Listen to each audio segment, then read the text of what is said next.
এত বেলা হয়ে গেল, বউটা এখনো ওঠেনি। বৌমা, ও বৌমা, বলি উঠবে কখন? আর ঘর ধর ঝাড়ু দিয়ে রান্না কখন চড়াবে?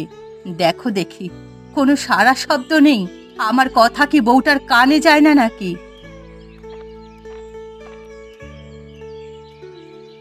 কি হয়েছে মা? সকালবেলা এত চেঁচাচ্ছেন কেন? ভালো কথা তো তোমার কানে যায় না, সেজন্য চেঁচিয়ে ঘুম ভাঙালাম। কাল রাতে ছোটন অনেকক্ষণ যন্ত্রণা করেছে মা, সারা রাত জেগে থেকেছি। ভোরবেলা চোখটা লাগলো আর তখনই আপনি ডেকে তুললেন। শোনো বৌমা, স্বামী সংসার আমরাও করেছি, ছেলে মেয়েরা রাতে ঘুমোতে দেয়নি, তাই বলে কি সারাদিন শুয়ে থেকেছি নাকি? সে যুগ অনেক আগে শেষ হয়েছে মা, এখন রাত ছোট, চোখ বন্ধ করার আগেই সকাল হয়ে যায়। তোমার সাথে কথা বলে আমি পারবো না মেয়ে, এখন যাও, তাড়াতাড়ি গিয়ে হাঁড়ি চড়াও, কিছু মুখে দিয়ে আমি তাঁত বুনতে বসবো। কি রান্না করব? ঘরে তো কিছু নেই মা। কেন, বড় খোকা কাল বাজার করেনি? না মা, ওর হাতে টাকা নেই, কাল বাজারে গিয়ে খালি হাতে ফিরে এসেছে। টাকা নেই কেন? কদিন আগে না স্বামী স্ত্রী বুদ্ধি করে বড় বাজারে খাবারের হোটেল দিলে, ওখান থেকে টাকা আসে না নাকি? ওই হোটেল চলে না মা, তাছাড়া হোটেল চালাতে হলে মজাদার খাবার চাই, ভালো রাঁধুনি চাই, সেসব কোথায় পাবে? পারবে না, এই অকাল কুষ্মাণ্ডগুলো কিচ্ছু করতে পারবে না, শুধু বসে বসে আমার মাথা খাবে। সেটা খাওয়া গেলেও ভালো হতো মা, মাথার মধ্যে গোবর ছাড়া তো আর কিচ্ছু নেই। এই অসভ্য মেয়ের কথা শুনলে গা একেবারে জ্বলে যায়। যাও, আমার চোখের সামনে থেকে বিদেয় হও, তোমাকে আর রাঁধতে হবে না, পড়ে পড়ে গিয়ে ঘুমাও। বেশ, তাই যাচ্ছি। জানতাম এই মেয়ে আমার পাতে ভাত দেবে না। যাই, আমি গিয়েই কটা ভাত ফুটিয়ে নিই, নুন লঙ্কা দিয়ে হলেও তো খাওয়া যাবে। সব কাজ আমাকে করতে হবে, বউ এনেছিলাম শখ করে, ভেবেছিলাম সংসারের কাজে একটু সাহায্য করবে, এখন তার কাজগুলো আমাকে করে দিতে হয়।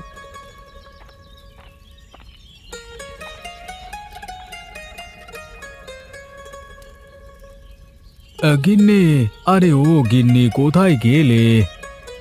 কে? বিমল?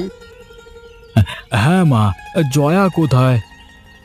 দেখ গিয়ে, ঘুমিয়ে আছে হয়তো, বেলা দুপুর হলো এখনো ওঠার নাম নেই। এত বেলা অবধি শুয়ে আছে, অসুখ করলো নাকি? অসুখ করেনি, কাল রাতে ঘুম হয়নি, তাই এখনো ঘুমোচ্ছে। তাই বলে এত বেলা তুমি কিছু বলনি মা? ওকে বলে কি লাভ, ও কি আমার কথা শোনে নাকি? রাখো ওর কথা, এখন আমাকে ভাত দাও তো মা, খুব খিদে পেয়ে গেছে। তুই বস খোকা, আমি খাবার পেড়ে দিচ্ছি।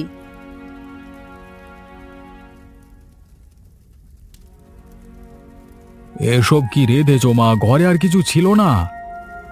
না রে, বৌমা বলল তুই বাজার করতে পারিসনি, তাই পুকুর পাড় থেকে কটা কচুর শাক তুলে রান্না করেছি। তা আজকে কি কিছু মাছ তরকারি আনতে পারবি? আমরা বড় মানুষ, যে কোনো কিছু দিয়ে খেতে পারবো, কিন্তু ছোটনকে কি দিয়ে ভাত দিই বলতো? ব্যবসার অবস্থা দিন দিন একদম খারাপ হচ্ছে মা, একটা টাকাও বিক্রি করতে পারিনি। দেখি আজকে হোটেলের জন্য কেনা সবজি থেকে কিছু নিয়ে আসবো। আমি আগেই বলেছিলাম বিদেশি খাবারের হোটেল না দিতে, গায়ের মানুষ কি ওইসব চাইনিজ খাবার খাবে? আমাদের জন্য দরকার দেশি খাবার, ভাত তরকারির হোটেল ছাড়া আর কিচ্ছু চলবে না এদিকে। দেখি এই মাসটা না চললে ব্যবসা গুটিয়ে ফেলবো। তা তপনের কি খবর? ও একটা চাকরি নিলে তো আমাকে সাহায্য হতো আমার।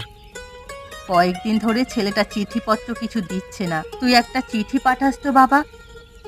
ঠিক আছে, তুমি লিখে দিও, আমি টেলিগ্রাম করে দেব।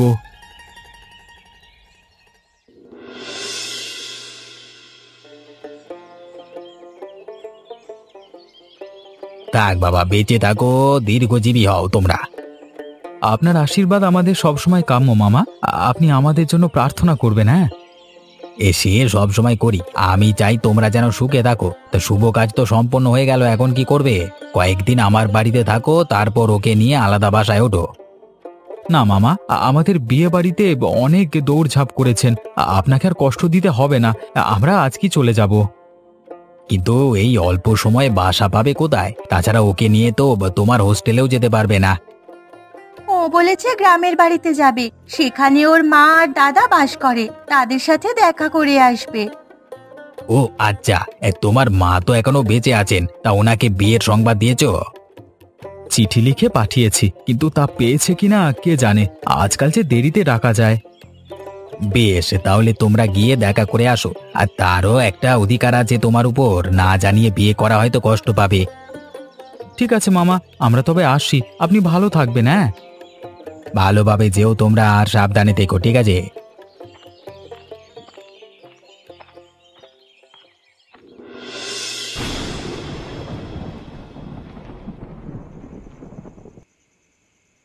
বৌমা, ও বৌমা, সন্ধে হয়ে এলো, বাইরে আলোটা দিয়ে এসো তো।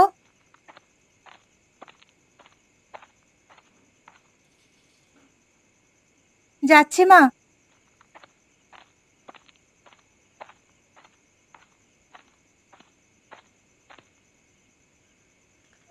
আকাশে মেঘ করেছে দেখা যাচ্ছে, আজকে ঝুম বৃষ্টি হবে। যাই, প্রদীপটা রেখে কাপড়গুলো নিয়ে আসি।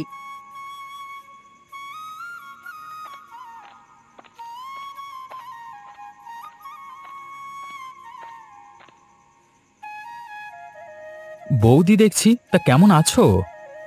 কে তপন হঠাৎ করে বাড়িতে? তা এই মেয়েকে? ইয়ে মানে বৌদি, এটা আমার স্ত্রী। স্ত্রী? তার মানে তুমি বিয়ে করেছো? হ্যাঁ বৌদি, আমরা আজই বিয়ে করেছি। এ কি বলছো তপন, তুমি বিয়ে করেছো আমাদের না জানিয়ে? একটিবার বলার প্রয়োজন বোধ করলে না? কেন, তোমাদের তো চিঠি দিয়েছি, চিঠি পাওনি? পাঠানোর মতো পাঠালে নিশ্চয়ই পেতাম, কিন্তু সেটা বড় কথা নয়। আমরা তো তোমার অভিভাবক ছিলাম, কি এমন তারা ছিল যে আমাদের অনুমতি না জানিয়ে বিয়ে করতে হয়েছে? নাকি আমরা গিয়ে তোমার বিয়েতে বাধা দিতাম? বৌমা, কে এসেছে? কার সাথে কথা বলছো? দেখে যান মা, দেখে যান কে এসেছে।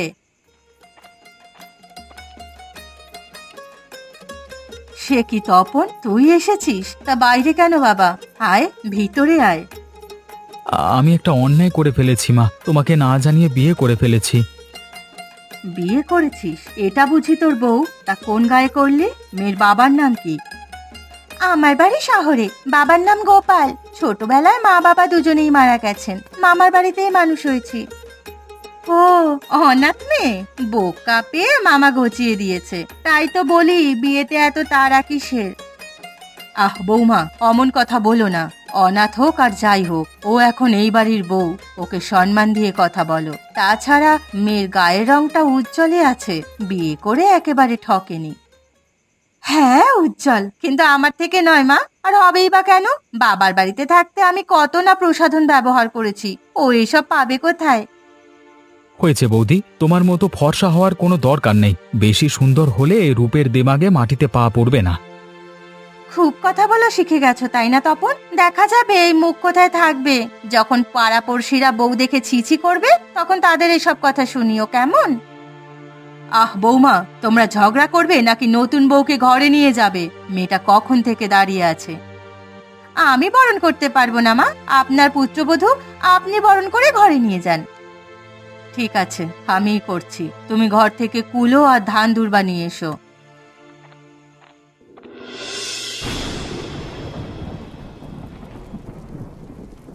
নাও বৌমা, ও ঘরে রেখে এসো, আর এক গ্লাস শরবত নিয়ে এসো। শরবত দিয়ে কি করবেন মা? এখনো তো গরম পড়েনি। আহ, এত কথা বলো কেন তুমি? নতুন বউ এলে তাকে বরণ করে মিষ্টি মুখ করাতে হয়, ঘরে তো মিষ্টি নেই, তাই শরবত আনতে বললাম। তাহলে শরবত কেন মা? চিনি নিয়ে আসি, ওটাই বেশি মিষ্টি হবে। আহ বৌমা, তোমাকে যেটা বলেছি সেটা করো। যাও, শরবত নিয়ে এসো। যাচ্ছি মা, এই কথাটা ভালোভাবে বললেই হতো।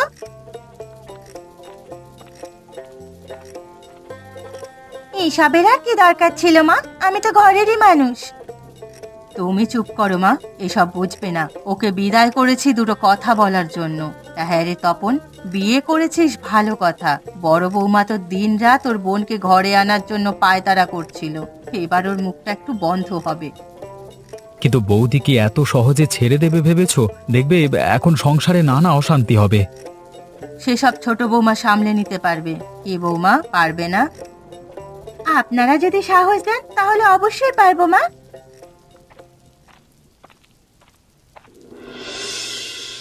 এই নিন মা আপনার শরবত। ওটা ছোট বৌমাকে দাও। নাও খেয়ে আমায় উদ্ধার করো। শরবতটা কেমন গোলা গোলা লাগছে, ওটা কি চিনি দিয়ে করেছেন নাকি লবণ দিয়ে দিদি? না না, লবণ দেব কোন দুঃখে, চিনি দিয়েই করেছি। দাও তো, আমি একটু চেখে দেখি।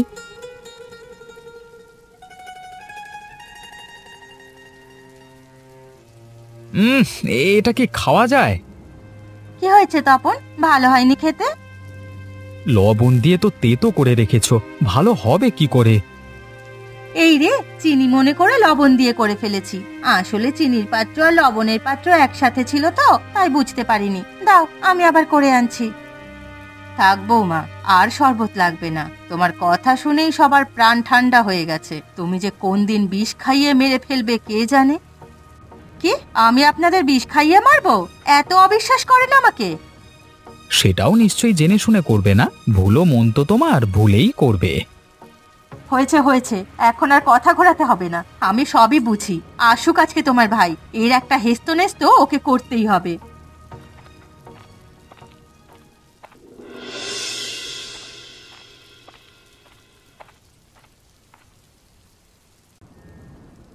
কি হলো গিন্নি, ঘরে বসে রইলে যে, খাবে না?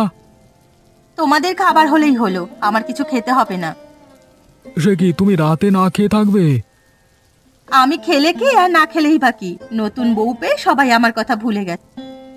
ওহো, এতক্ষণে বুঝেছি। আরে মামা তো বোনকে ঘরে আনতে না পেরে নাওয়া খাওয়া বন্ধ করেছো, কিন্তু এতে লাভ হবে না গিন্নি, বরং রাগ করে থাকলে তোমারই ক্ষতি। ও, আমার ক্ষতিটা বুঝলে, আর ছোট ভাই যে না বলে বিয়ে করেছে সেটা বুঝলে না? ও তো আমাকে চিঠি লিখে জানিয়েছিল, আমিও বলেছি বিয়ে করে ফেলতে। ও, দুই ভাইয়ে তাহলে যুক্তি করে এই কাজ করেছো, যাতে আমার মামাতো বোনকে ঘরে তুলতে না হয়। আরে পাগল, তোমার মামা তো বোনকে এ বাড়িতে না এনে ভালোই হয়েছে। তাহলে দুই বোন পায়ের উপর পা তুলে থাকতে কোনো কাজ কেউ করতো না। এখন তো এই মেয়েকে দিয়ে বাড়ির সব কাজ করানো যাবে, তাই না? হ্যাঁ, কথাটা তুমি মন্দ বলনি। আমার বোনটা এলে না পারতাম আমি কাজ করতে, আর না পারতাম ওকে দিয়ে কাজ করাতে। তার চেয়ে এটা ভালোই হয়েছে। এই তো এতক্ষণে বুঝেছো বোকা মেয়ে কোথাকার। এখন যাও, খেয়ে এসো, ওরা তোমার জন্য অপেক্ষা করছে। তাই যাচ্ছি, আজ থেকে আমি খাবো আর ঘুমাবো, কোনো কাজ করব না।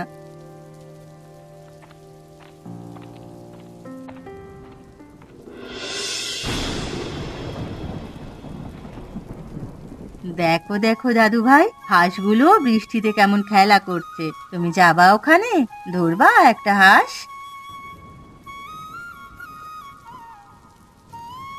ওই দেখো ঠাকুমা, কাকা আসছে। একেবারে বৃষ্টিতে চুপসে গেছে ছোট কাকা।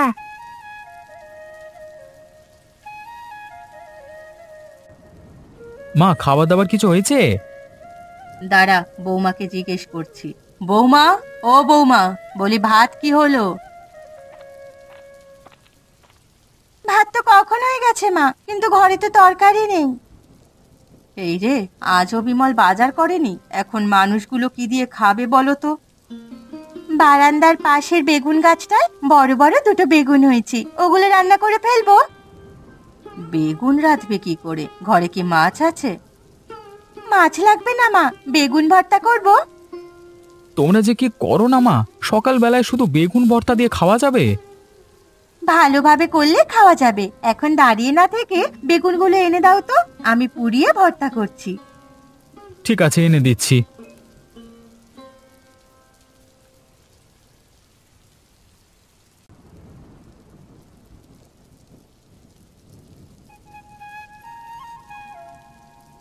এই নাও বেগুন।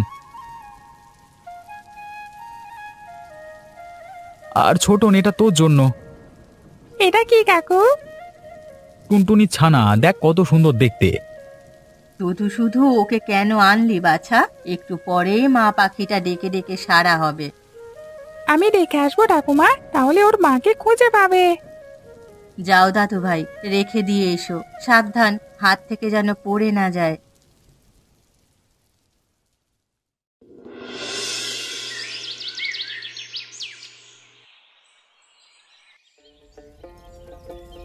হ্যাঁ রে ছোট, তা সকালে কি এক পদেই রান্না করবে নাকি সাথে আরো কিছু থাকবে? আর তো কিছু নেই দিদি, কেবল দুটো বেগুনি আছে, তা দিয়ে ভর্তা বানাবো। সে কি, এই বেগুন ভর্তা দিয়ে সকাল সকাল ভাত খেতে হবে? বলি তপনকে বাজার করতে বলিসনি? ওর কাছে তো টাকা নেই দিদি, কি দিয়ে বাজার করবে? বুঝেছি, সংসার খরচটা আমার স্বামীর কাঁধে ফেলতে চাইছিস তো? ও কথা বলো না দিদি, ওর একটা চাকরি হয়ে গেলে তোমাদের সবকিছু দিতে হবে না, ও অর্ধেক খরচ দেবে। সে দেখা যাবে, এখন রান্নাটা তাড়াতাড়ি কর দেখিনি, খুব খিদে পেয়েছে। আমি বেগুনগুলো পোড়াচ্ছি, তুমি ঘিটা নাও তো। ঘি দিয়ে কি হবে? কি হবে তা একটু পর টের পাবে, এখন ঝটপট নিয়ে এসো। ঠিক আছে, আমি আনছি।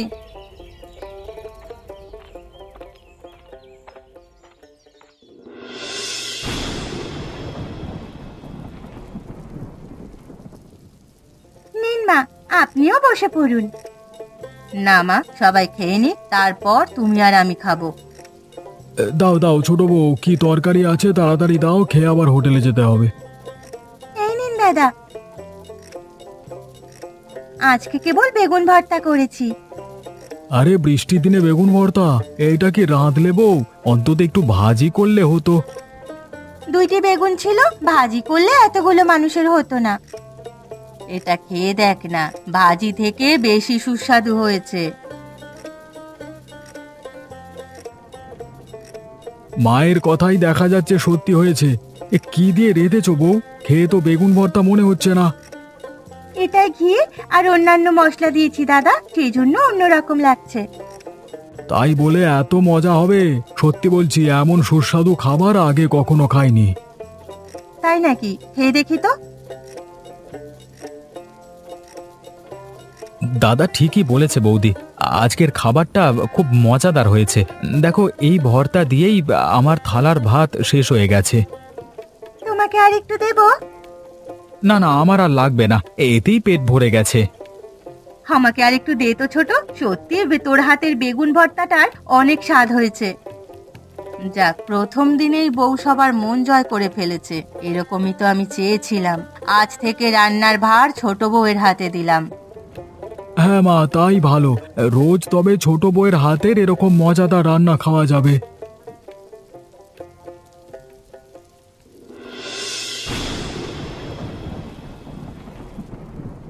আজকে বৃষ্টিটা ঝুম নেমেছে, সকালের আগে থামার কোনো লক্ষণ দেখছি না। আমার মন বলছে দুদিনের মধ্যে আর থামবে না। আষাঢ়ের বৃষ্টি কয়েকদিন স্থায়ী হয়।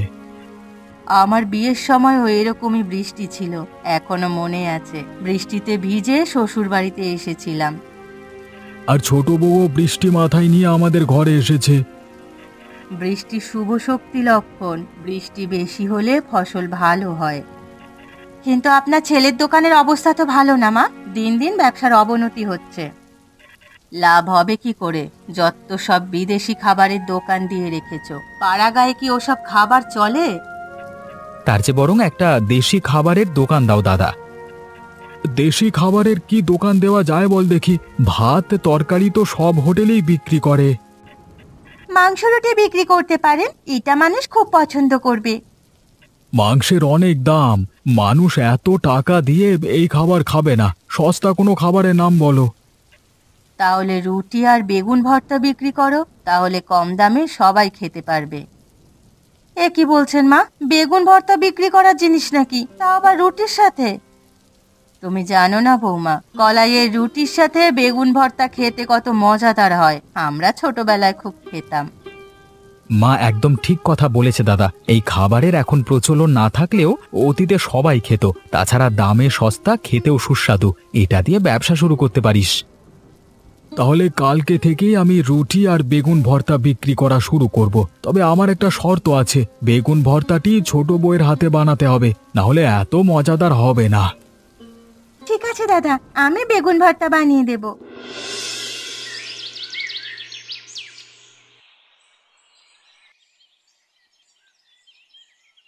কি বিমল দাদা, এই দোকানের আইটেম নাকি পরিবর্তন করে ফেলেছো? হ্যাঁ রে মানিক, আজকে থেকে রুটি আর বেগুন ভর্তা বিক্রি করছি। রুটির সাথে বেগুন ভর্তা? এই খাবার কেউ খায় নাকি? ভেতরে তাকিয়ে দেখো কত মানুষ খাচ্ছে।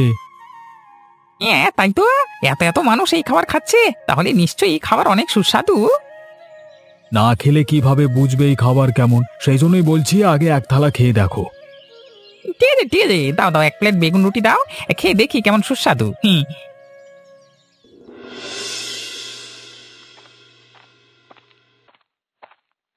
কোথায় নিয়ে যাচ্ছিস আমাকে বাছা?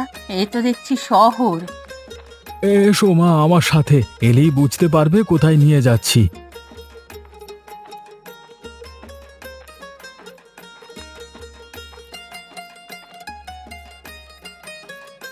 হায় বিধাতা, এত বড় দোকান!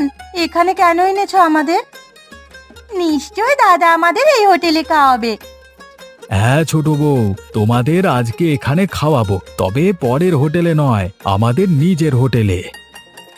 নিজেদের হোটেল? আমাদের হোটেল তো সেই গ্রামের বাড়িতে, এই শহরে হোটেল এলো কোথা থেকে? দাদা শহরেরই হোটেলটি কিনেছে মা, আজকে থেকে এখানেও ওই রুমালি রুটি আর বেগুন ভর্তা বিক্রি করা হবে। হায় হায়, এ কি বলছো? এত বড় হোটেলটি আমাদের? হ্যাঁ গিন্নি, আমাদের সবার নিরলস পরিশ্রমে এত বড় হোটেলটি কিনতে পেরেছি। এখন থেকে আমাদের আর পেছনে ফিরে তাকাতে হবে না। দিন দিন ব্যবসা বড় হবে, সংসারেও সুখ আর শান্তি বিরাজ করবে। এই কৃতিত্বের প্রধান দাবিদার আমার ছোট বৌমা। সে এত মজার বেগুন ভর্তা বানিয়েছিল বলেই এই হোটেল দেওয়া সম্ভব হয়েছে। শুধু বেগুন ভর্তা নয়, এখানে আপনার বুদ্ধিরও অবদান আছে মা। আপনি পরামর্শ না দিলে এই ব্যবসা কখনো সম্ভব হতো না। বুঝেছি, সব কৃতিত্ব শুধু তোমাদের, আমার কোনো কৃতিত্বই নেই। তোমার কৃতিত্ব আছে গিন্নি, তুমি উল্টোপাল্টা বুদ্ধি দিয়ে আমার মাথাটা বেগড়াওনি। এতদিন চুপ থেকেছো বলেই আমি ব্যবসায় লাভ করতে পেরেছি। দেখেছেন মা, দেখেছেন আপনার ছেলে কিভাবে আমাকে অপমান করছে? হোটেলের বুদ্ধিটা তো আমিই দিয়েছিলাম প্রথমে। হ্যাঁ বৌমা, তা ঠিকই বলেছ। তোমার বুদ্ধিতেই ও হোটেলের ব্যবসা শুরু করেছে, সেটা স্বীকার করতেই হবে। তা তোমরা এখানে দাঁড়িয়ে ঝগড়া করবে নাকি ভেতরে আসবে? সবাই তোমাদের জন্য অপেক্ষা করছে। হ্যাঁ হ্যাঁ, তাই চলো। বাইরে দাঁড়িয়ে থাকতে খুব গরম লাগছে, ভিতরে গিয়ে পাখার নিচে বসি।